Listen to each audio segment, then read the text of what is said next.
everyone, Kelly here, and this video will be a bit spliced together. So I had recorded my December wrap up with books from October, November, back in the middle of December, thinking that with the end of the year, holidays, I wouldn't finish any more books, but then I finished 4 more books. So I have since split up and I already posted my October and November books, but I had recorded the first half of my December books back then. So we're gonna go now to Past Kelly to talk about the books that I had read in the first part of December, and then current me will come back and talk about the rest of the books. So this is my December wrap up. So the first thing I had over Thanksgiving, my daughter and I started reading this together. So we read Wretched. That was my youngest just burping, sorry. We read Wretched Water Park by Kiersten White. And I have read some adult books by Kiersten White, but I had not read any of her middle grade. This is a whole series. Right now there's 5 books in the series. And if it's any indication of whether my daughter liked it or not, she just finished book 5. And we had finished this at the beginning of December. So she obviously loved it. I only read the first book because it's not necessarily something that I was interested in. Other than reading it with her, I enjoyed reading this one together. This is about these twins and their older sister who their mom just drops them off at their aunt's house for the summer, and they don't really know what's going on. And the aunt doesn't really like taking care of children, so she drops them off at this water park for like every day in the first week of summer.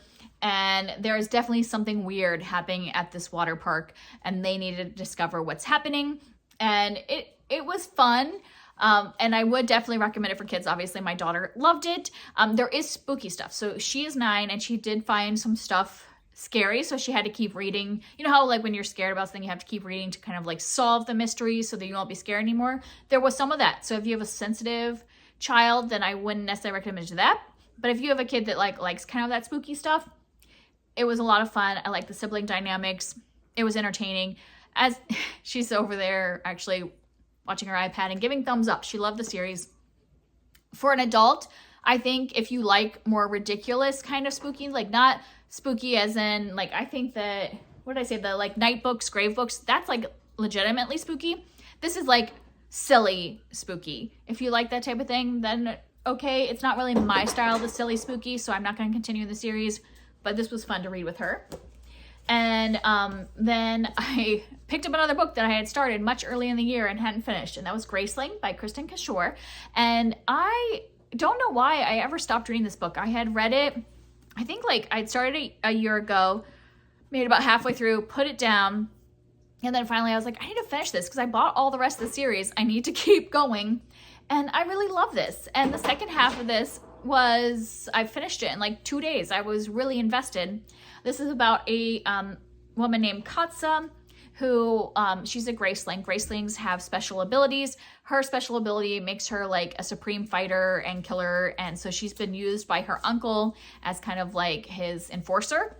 And she decides she doesn't want to do that anymore. So she goes off on her own and kind of like, there's a big kind of mystery that she is, not to say mystery, there's something going on in the kingdoms that she's kind of like solving and kind of taking control over her life, and her grace is what they're called, this ability. And I really enjoyed this, and I'm excited to continue the series. I think that the next one is a prequel, so it doesn't follow the same characters. I ended up giving this 4 stars because I didn't feel like I could give it 5 stars when I had stopped reading it for so long. But I feel like if I had read this straight through, maybe I would have given it 5 stars because I did really love the second half. Like the second half was definitely 5 stars, and maybe it was a slow start, but I loved the characters. I really enjoyed Katsa and her like taking control of her own life. I really enjoyed our like secondary character, Poe, and their relationship and how it changed throughout the book, and their like way of relying on each other, but also being independent at the same time. I thought it was great. I am excited to continue the series. And even though this is, once again, an older series, I think it really holds up and doesn't fall prey to a lot of like I think it's the early 2000s. It definitely is more on the like feminist side and letting women kind of control their own selves. So, which didn't always happen in early 2000s young adult fantasy. So I would still recommend this. And then next I read The Girl in White by Lindsay Curry. This was a gift to me from my friend Kara from Wild Book Garden. And this is a spooky middle grade, which seemed to be kind of a theme. I kept going back to spooky middle grade. This one is one that does have some pretty scary scenes. So I don't know that I would give this to my 9-year-old because I might wait a year or so because there were some scary things in this. This is about a girl who had recently moved to this town, Mallory, and this town loves Halloween and loves like creepy stories, and they really like lean into it. And one of the stories is this girl in white who years ago had died because like her brother had gone off to sea, and the town let him go to sea when it was about to storm. He died, and like I think the story was that she died tragically at the lighthouse, and now she haunts the lighthouse. And Mallory is having dreams about this girl in white, and then one day sees a woman in white, and creepy things start happening after she sees this woman. And I really liked this the storyline about this and kind of what it was talking about.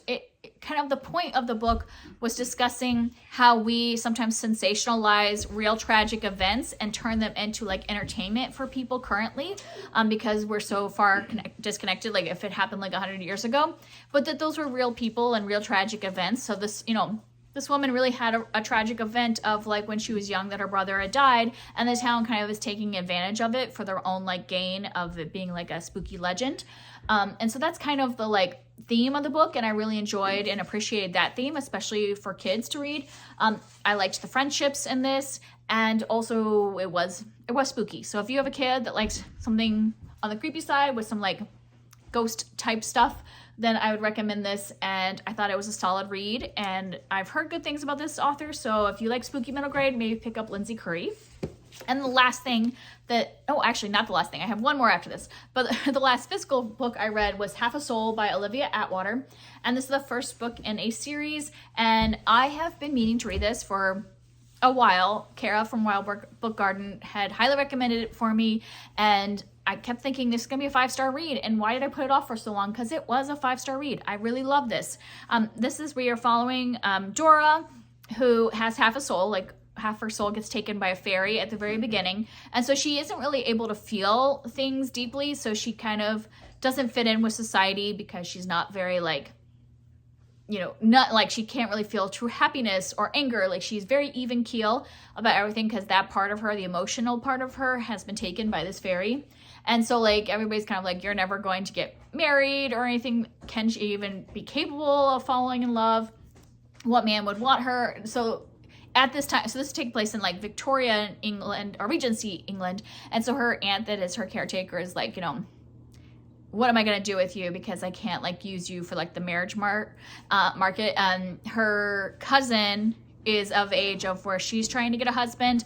And so Dora is kind of helping with that. But at the same time, she meets this like magician, and they start becoming friends and are trying to solve this kind of mystery about this plague that is going around.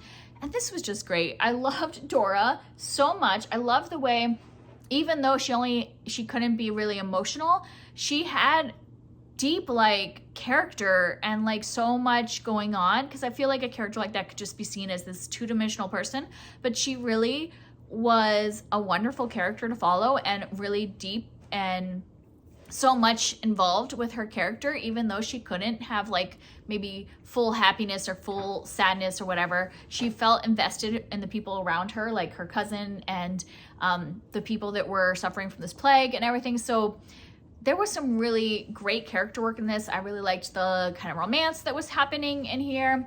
And yeah, I just loved everything about this. I liked that it was like magical Regency England, and that there was fairies, and not like, sometimes I don't really like fairies if it's like fairy romance, but the fairies were like evil and like kind of how they are in the fairy tales. And I really enjoyed that.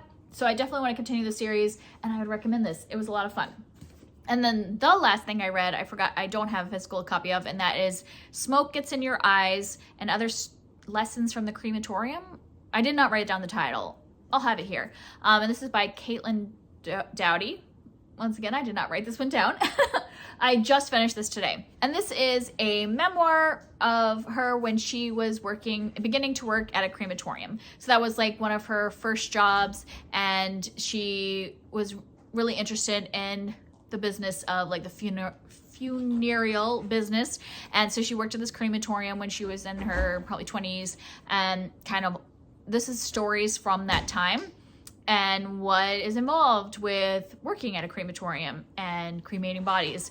And there are a lot of details. So if you don't want to know about dead bodies and the details of what goes on after somebody dies and then they're sent to a crematorium, then I wouldn't suggest this. So there are, I wouldn't call it like gratuitous, but there's definitely details of what happens to the body. So it's not for like reading while you're eating or stuff like that. But I found it interesting to learn about this aspect, and I think it's something like that I am interested as a person of like just, I like to know about a lot of different aspects of life, and death is an aspect of life, and kind of knowing what actually happens after you die, in the like clinical sense. So I found this interesting. It's a quick read. I think it was like a 7-hour audiobook. She narrates it herself. And so I would recommend this if you were interested in the topic. Not everybody's going to be interested in this topic, which is kind of her point. A lot of her point in the story is that we in America avoid death and talking about death or really coming to terms with death so much that, and we put it away, you know, like lock it away in a vault in the ground, so we don't want to think about it. And so she's like saying that we really should be thinking about it because it is part of life, that we all are going to die and something's going to happen to our body. So I found this interesting, would recommend it. I think I gave it 4 stars. All right, now to finish up the rest of my December wrap up, like I said, finished 4 more books in the last week of December. So let's talk about those. The first one was an audiobook called Listen for the Lie by Amy Tintera. And this one just went by so fast. I wasn't really planning on reading it in like 2 days, but it was just really addictive. I would highly recommend this on audiobook. Because it has like a podcast within the book.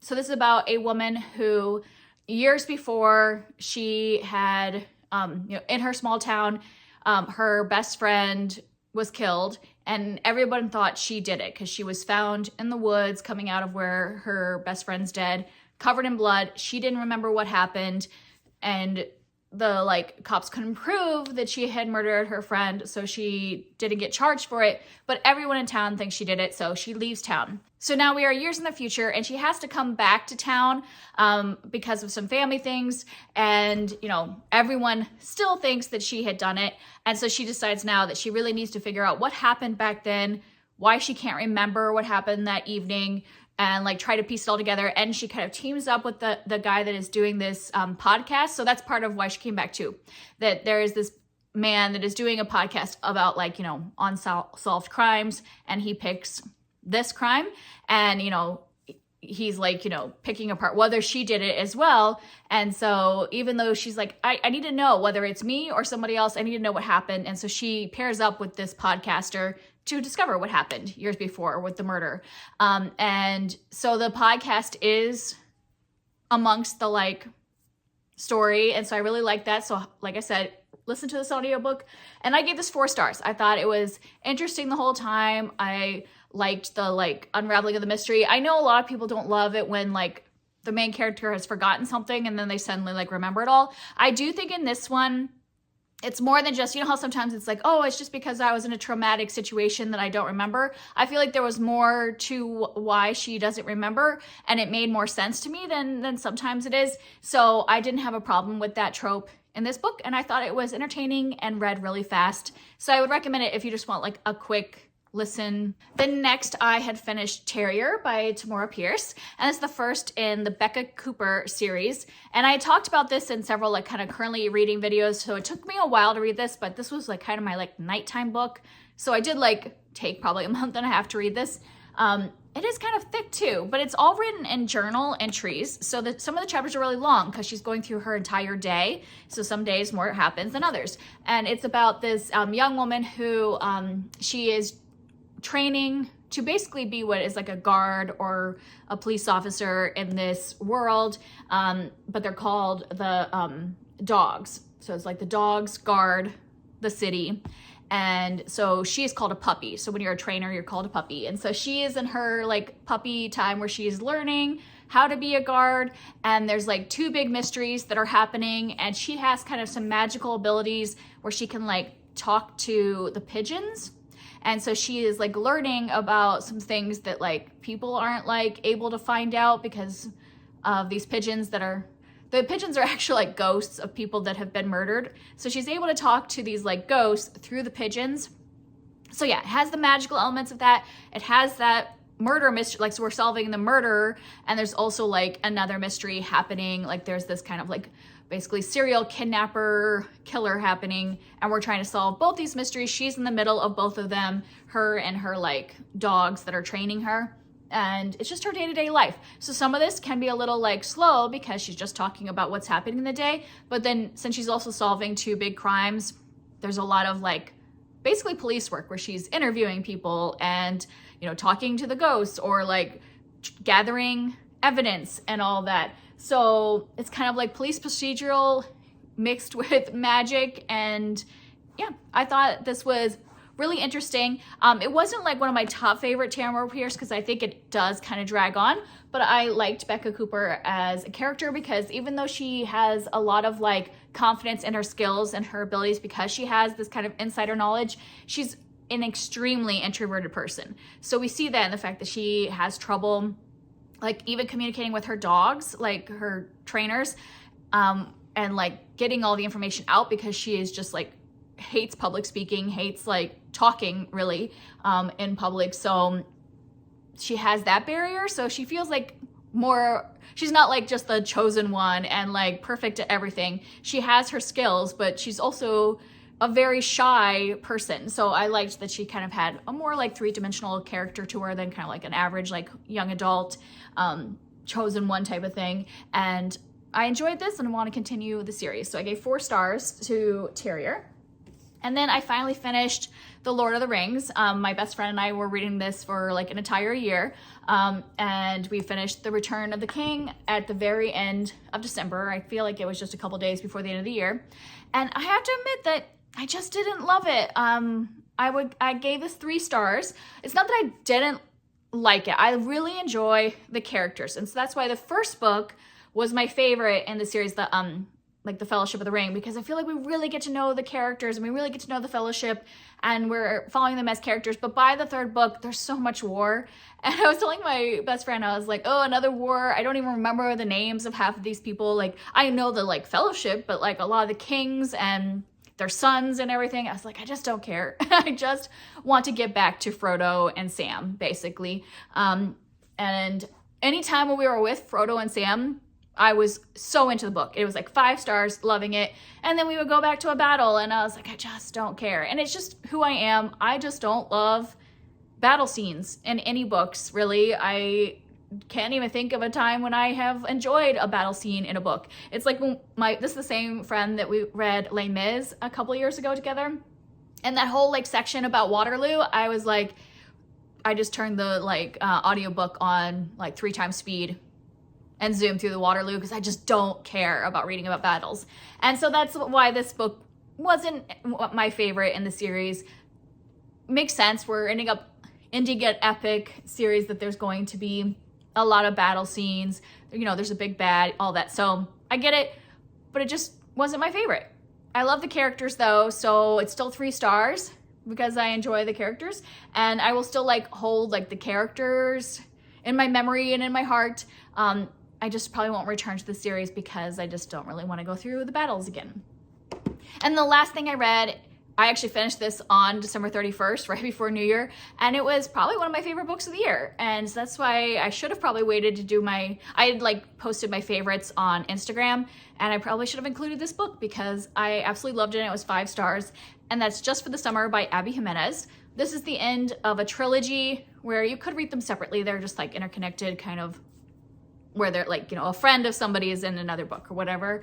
And they were just contemporary romances, but I really love this one. The books just got progressively better for me because I didn't love the first of the series, Part of Your World. And I did really enjoy the second book, but it was 4 stars. And then this one, just absolutely loved it. I have to tell you though, if you're going to read it, if you just like rom-coms, that's not what this is. Yes, there are some funny moments. Yes, is a romance. But there's also a lot of like trauma in each of these people's lives, and they're working through that trauma as they get to know each other and as they connect. And so it is very heavy on the like trauma and personal growth in addition to the romance. But I just really loved both these characters. The concept of this is that both of our main characters have kind of like feel like they're cursed, because every time they date somebody, once they break up with that person, they end up meeting that other person they dated, ends up meeting like the person they're going to marry or the person they're going to be with for a long time. And so they just never feel like they're getting anywhere in these relationships. And they find each other like on a forum. Like I think the guy talks about it online, this curse he has. And so she finds him and is like, hey, I think I have the same curse. Let's, commiserate together. And then they come up with this plan that if they date each other, then they both will find, their soulmates afterwards, because they will have broken the curse by dating the other person that is cursed. And so, yeah, they do this kind of like, it's kind of like fake dating, but they like are saying like, we're really dating and we're going to do this and we're going to do it exactly like we would have done it with the past people we were dating. Like, how many dates did you usually go on? Like, what kind of relationship did you have? So let's mimic that exactly. So it's fake dating with more of a intent to feel like a real relationship. And they just start to get to know each other and build like a real relationship through this kind of fake curse breaking.